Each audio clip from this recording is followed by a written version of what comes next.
Hey guys, it's Camera for Preacher, Season 2, Episode 12, On Your Knees, and again, with this episode, I really didn't know what to think of it at this point, but I was also hopeful because we are literally 2 episodes till this season's over, so I mean, stuff really needs to start happening, and again, problem with the second half of the season, it hasn't necessarily been bad, it's just been really unstructured and not really focused well at all, and there's been a little too much going on, but just too little. And I didn't really know where things were really headed after what we saw last week. And I will say, this was better. I will definitely say that. This episode is definitely a step in the right direction, but it's still not as close as we really should be. There's still not as much going on, as there should be. I still really did enjoy this episode. Believe me, this was miles better than what we've really been getting as of late. But I still felt like there really was something missing. I'll get into what I think that is at the end of this episode, but we're just gonna get right into it. And I have to say, one of the best parts of this episode easily is the Eugene and Hitler stuff. Problem with that, it's only in really 2 scenes. And again, this is the problem that they seem to have with this arc. It seems like in these episodes, they're really going to take this arc somewhere, and then they just forget about it, and then they're like, oh yeah, we got to go back to that. It doesn't feel like this arc in general, has really had a consistent, story. It's felt very meandering, like the same things have been happening, and sure, I've like seeing stuff develop between Eugene and Hitler, but ultimately, I feel like they're really wasting this relation. We could have seen a lot more between these two, and we really haven't, but we're gonna get right into it. So we see them, as we know, they went through the tunnels, and they land in a machine that starts above them, and Hitler tells Eugene to tell the machine that he doesn't belong there, and Eugene relives his worst nightmare, which of course is with Tracy. So basically, he starts to kill Tracy despite Hitler telling him not to, and once again, she does kill herself, and the scene repeats, and this time Hitler manages to resist the pattern, and Tracy tells Eugene that he can kiss her if he wants, and Eugene at this point refuses, and she accuses him of thinking that he's too good for her, and again, then kills herself. So the scene then repeats. Tracy begs Eugene to kiss her. He says he's not supposed to because she kills herself whether he does or not, and he insists that they're just friends, and he wants her to be okay, and she tells him that that's all she wanted to hear and hugs him, and Hitler's trying to open the window. Again, Hitler is thinking that they're fine now, that this is what Eugene had to do. All he had to do is resist, and then they'll be fine. But there's still a big part of this, and Ian Colletti, I've really loved him in the show, but honestly, this might be his best scene that he's had in the show. I mean, this, to me, was easily one of the highlights of this season. I mean, he was incredible here, because Tracy asks if Eugene likes her, and when he agrees, asks him to show her, he unzips his pants, and she laughs at the size and is, like, very embarrassed by it, and she goes to the mirror and checks her hair, and Eugene finally tells her what we've really all been thinking, which is that she's a bitch. I mean, she's mean and conceited, and, that she's just not a nice person. She's not at all, and she prepares to kill herself, saying it's Eugene's fault, and he tells her that she won't, and he says that it'll be her fault, not his, and that if she is going to use that against other people, and she, is so shallow that she's killing herself over something so minute, which, if I remember correctly, it was because of a picture that she saw.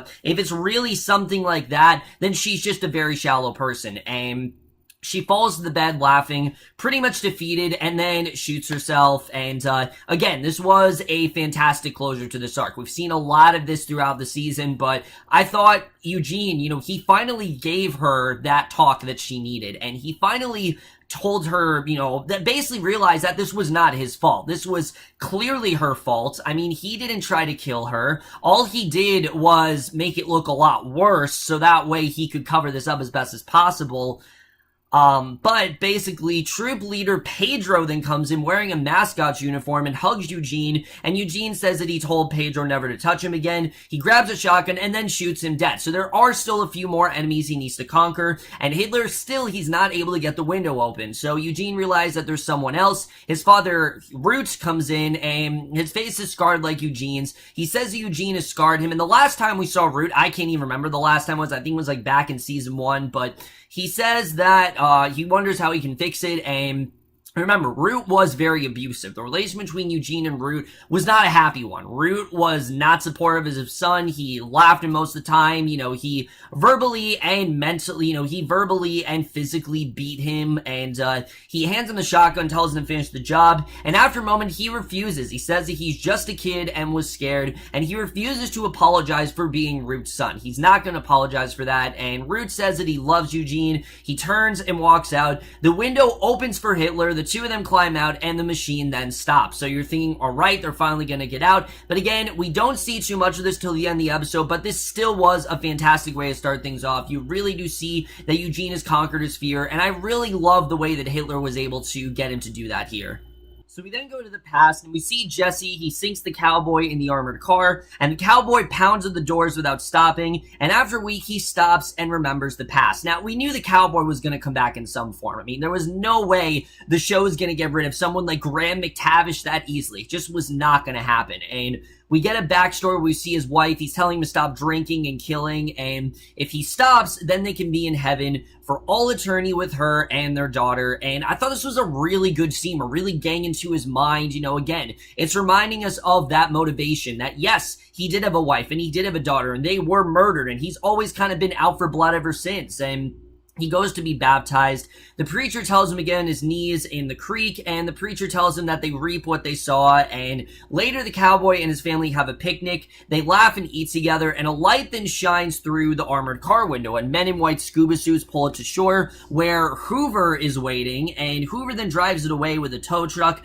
The Grail's men then sink another armored car in its place, and he takes it to a hangar. He speaks with the cowboy via the intercom, and he introduces himself and welcomes the cowboy to the Grail's custody, and there's no response, and basically Hoover tells him that they can give the cowboy the next best thing to heaven. All he has to do is work for them. So he rides to get medicine for his daughter after his wife tells him that his soul is where his goodness is. He fails to get the medicine and kills everyone in Rockwater. So there's no getting him to heaven now. He's obviously just gonna stay where he is, and it's sad because you can see in scenes like this, there is definitely good in the cowboy, but all of that was squandered when his family was killed, and any good that he had in him, like I said, it's basically just gone, and unfortunately, I don't ever think it's going to come back. So he pounds on the doors with his bare fists, and another week later, the cowboy then stops, and Hoover tells him that he's gotten weaker, and he advised the cowboy to consider their offer so that they can make him strong again, and Hoover asks him what more does he have to lose, and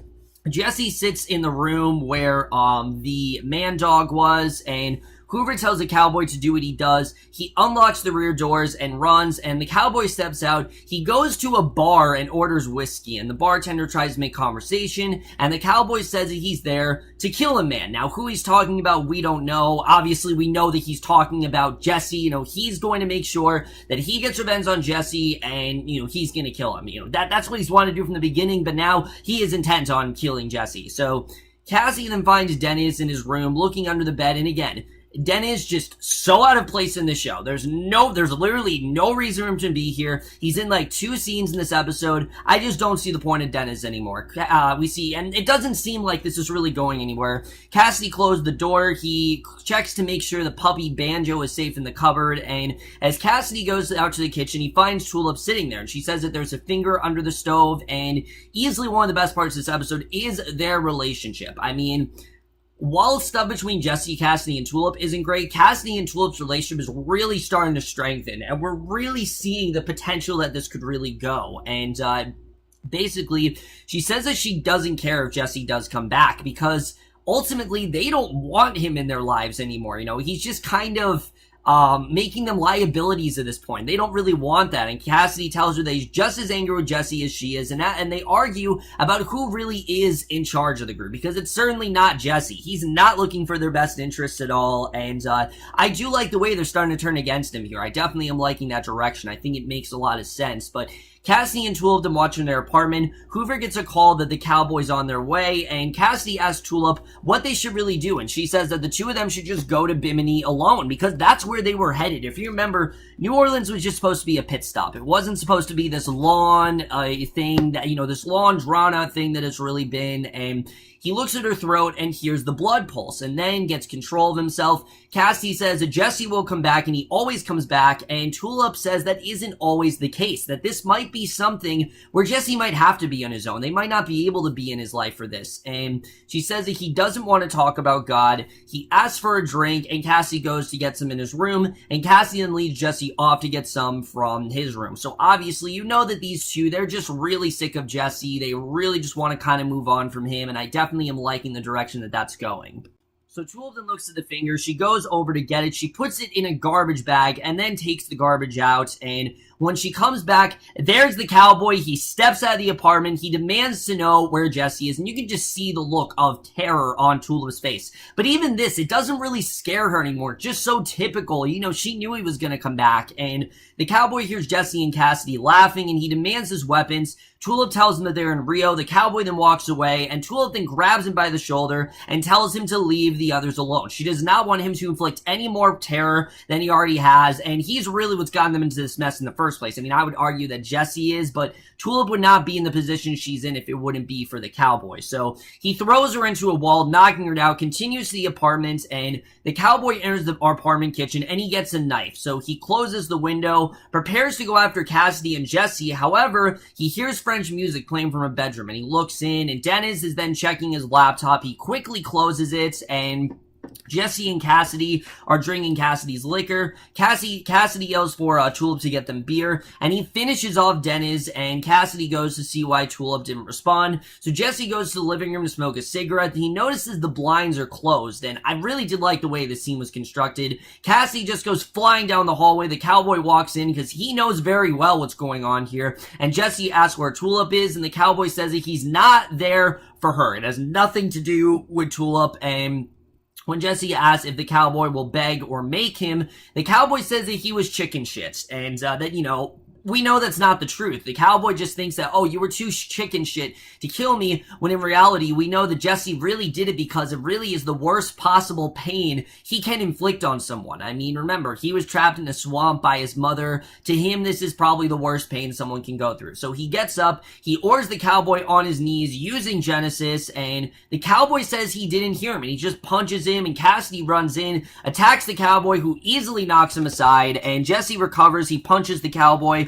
who grabs him by the throat, punches him into a wall. He continues to throw Jesse around the room, completely unfazed by Jesse's punches. It seems like Jesse has no effect on him whatsoever, and he finally slams Jesse halfway through the floor, knocking him unconscious. Hoover watching the figures that the cowboy's actually going to kill Jesse, but Lara says that he won't yet because he's taking his time. So you know very well that this, again, was all kind of orchestrated by them. They're making sure that the cowboy doesn't kill Jesse, and Tulip arrives. She hits the cowboy in the back of his head. He shrugs it off and attacks her, finally grabs her, and Jesse recovers, reminds the cowboy that he's not there for Tulip, and the cowboy then tosses her away, easily catches Jesse's punch, and tells him to get on his knees. He ties Jesse up and says that he talked to a man about scalping heads. And again, we know that the cowboy can do that, and he sharpens his knife, describes the noise that the man told him about. He shot the man dead with all the rest, but he has been curious about the noise ever since. And he tells the cowboy to go ahead, but he's never going to see heaven. And again, I like the way that Jesse is really using this against him. Remember, Jesse knows his backstory. He knows the pain that the cowboy's been in, and this is why this is one more compelling arcs this season, because he knows all of his backstory. With Jesse and, Star, there's not really that connection. There's not that, oh, I know your personal pain. There's not really that going on there, and that's why it's not nearly as compelling in my opinion. But the cowboy figures that he was never really one anyway, and, he never was going to be able to allow entry in there. He knows very well that he doesn't belong there, and Jesse says that any man can change himself. The cowboy says that he tried, but it's a lie. It's just not going to happen, and you kind of see where he's coming from here. He's not there to kill Jesse. He's there clearly to inflict fear in him, and also to warn him, and then after the scene, you really do start to see what his purpose is here. So as the cowboy starts scalping Jesse, we see Jennifer. She arrives with her guards and tells him it's time to come back because he is supposed to be in hell, and he refuses. Jennifer says if he doesn't fill his cell in hell, then she'll fill it with his wife and daughter, which I didn't quite understand. I mean, they didn't really do anything wrong. I mean, I'm pretty sure someone has to be put in hell unless they did something wrong, but, you know, the cowboy says that she can't do it. Jennifer points out that God is gone and there's no one to stop her. She says that her orders are to leave Jesse, and the cowboy tells Jesse that they'll meet another time. He tosses away the knife, walks out, and Jennifer tells Jesse that he's lucky to have Star looking out for him, cuts Jesse free, and Jesse tells her that Star has his soul, and Jennifer tells him that she's sorry to hear it. And, you know, remember, Jesse sold his soul to Star, and that's where it is, and basically, I didn't really understand the whole Jennifer thing, but whatever. Jesse then calls an ambulance for Cassidy and Tulip, and Cassidy says he's going to get some blood. Tulip is staring into space, and Jesse apologizes, says he thought that he could stop the cowboy, and she says that it just worked out in the end,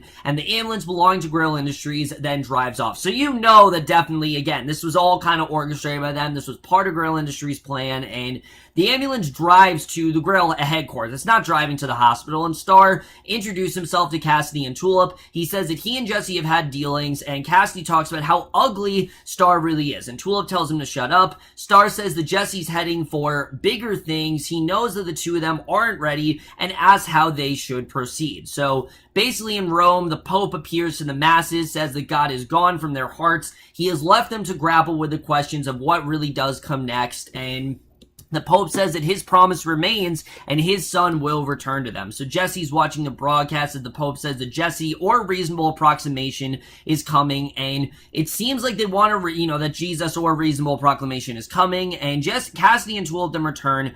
Jesse tells them that he gave Dennis some blood. He asks what happened, and Tulip asks him what happened to him, and Jesse suggests he gets something to eat, and when they leave, the Grail surveillance camera, knocked loose by the fight, drops to the floor, and at the restaurant, we get this fantastic scene between these three, which I really did love this scene. I wish the season focused more on this, but it really hasn't. At the restaurant, Cassidy tells Tulip and Jesse about seeing a unicorn, and once he finishes, he tells Jesse that they did meet Star, and he told them that Jesse would be the Messiah, and Jesse says he doesn't have a choice. He already found God. He explains that God was man-dog, and he doesn't know if it's worth finding God like that. And Cassidy's just looking at him, like he's crazy. How could you possibly do this? And Jesse figures that Worse is being sent to take God's place, and Humperdoo, unfortunately, can't be the savior of the world. So Cassidy says that Jesse being the Messiah is the stupidest thing he's ever heard, but Jesse says that he was given the power of Genesis, and by having that, it's very similar to what God has. The difference is God uses his powers for good. Jesse, for the most part, uses it for his own benefit. He doesn't use it for others a lot. He's done a lot of selfish things, and he asks them to come with him, but Cassidy figures that they'll soon be bowing down to Lord Jesse, and he's not down for that. He wants them to just,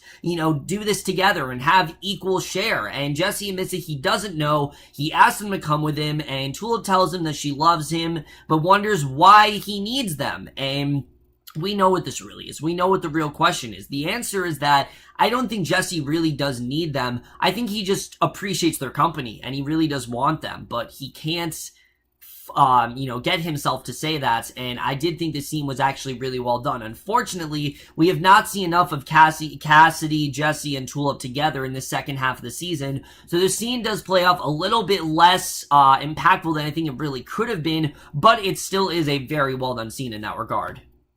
So the cowboy then enters a cell in hell, tells the guard he wants to talk to Satan, and the guard says he'll want to word with the cowboy as well. The machine begins, and meanwhile, Jennifer tells the guard to find the escaped prisoners, and obviously that's Eugene and Hitler. We finally see them climbing through the air vents and see the other prisoners' visions, and when Eugene hesitates, Hitler tells him to keep moving. So it seems that they're about to get out, they're about to go back into, they're going to get out of hell somehow, and we're going to have to see where this really does take them, but I think this is going to be interesting.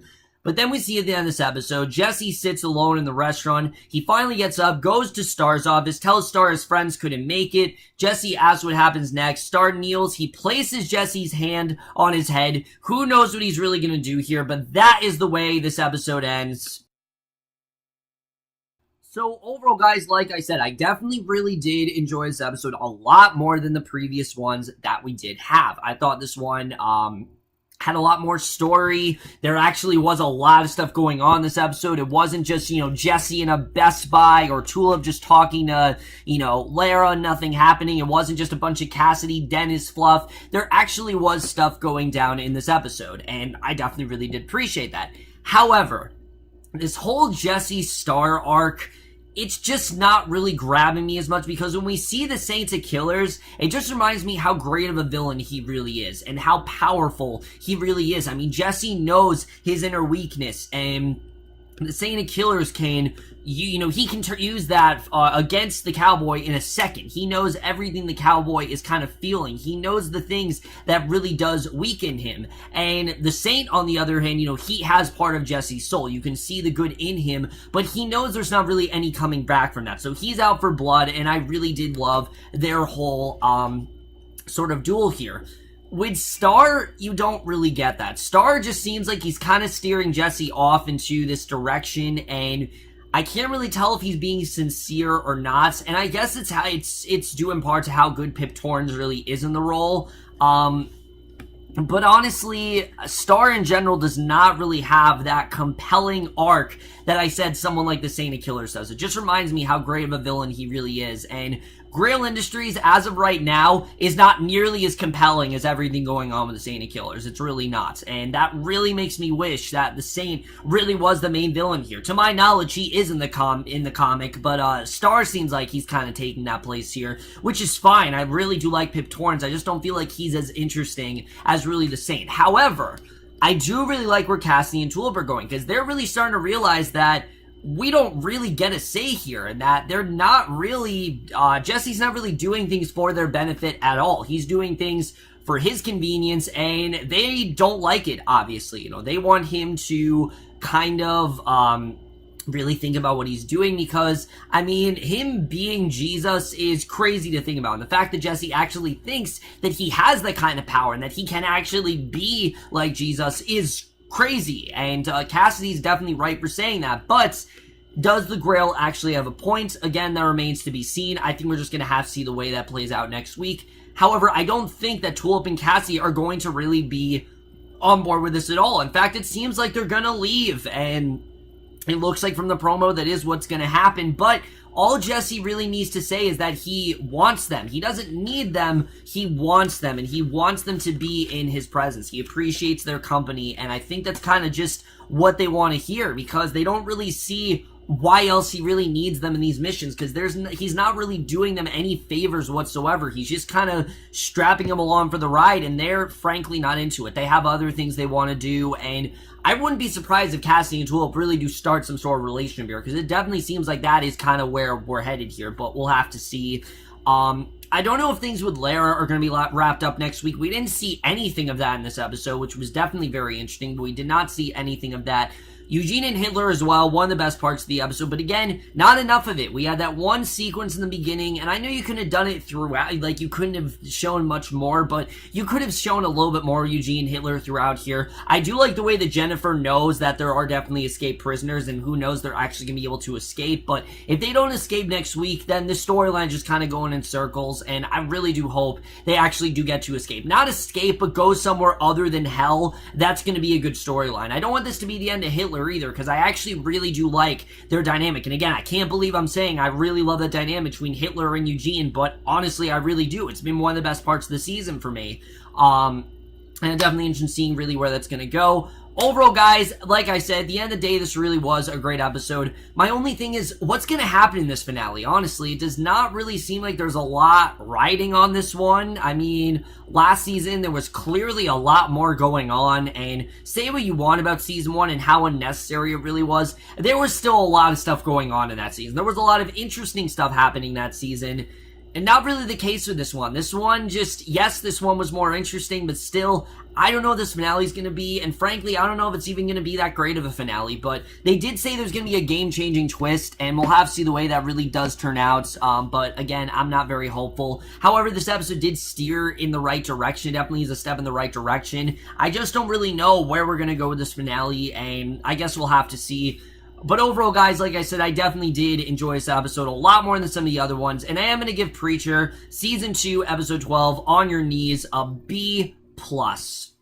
So overall, guys, for this episode of Preacher, let me know what you guys thought of this episode overall. Loved your thoughts on it. Are you liking this season? Are you not? And where do you think this finale is really going to take us? Because honestly, I have no idea at this point. But that's my review. Hope you guys enjoy. We'll see you guys in my next video, and I will see you guys for that. Okay.